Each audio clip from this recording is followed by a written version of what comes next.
Hi అండి.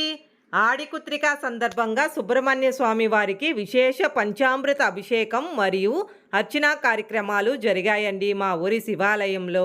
అలాగే ఎవరికైనా జాతకంలో కుజదోషము, సర్పదోషము, వివాహ ప్రతిబంధక దోషము, మాంగళ్య దోషము, అలాగే ఎవరికైనా ఆర్థికముగా ఇబ్బందులు పడుతున్నారో, రుణబాధలతో ఇబ్బందులు పడుతున్నారో, అలాగే సంతాన ప్రాప్తి కోసం స్వామివారికి పంచామృతాల అభిషేకాలములు చేయించుకోవడం వలన వీటన్నిటి నుంచి ఉపశమనం కలుగుతుందని మా ఊరి శివాలయం స్వామివారైతే చెప్పారండి.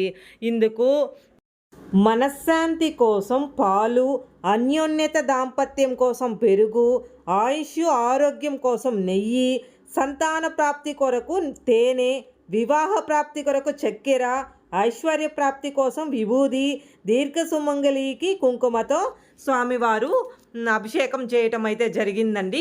ఎవరికి ఏ ఏ సమస్యలు ఉన్నాయో వాళ్ళు ఆ పదార్థాలు అయితే తీసుకొని వచ్చారు. అందరికీ పూజ అయితే చేయడం జరిగింది. ఇంకా మా స్వామివారు అయితే చూడండి అలంకరణ చాలా బాగా చేశారండి. ఇంకా శివయ్యని అమ్మవారిని కూడా దర్శనం చేసుకొని ఇంకా ఇంటికైతే వచ్చేసాం. థ్యాంక్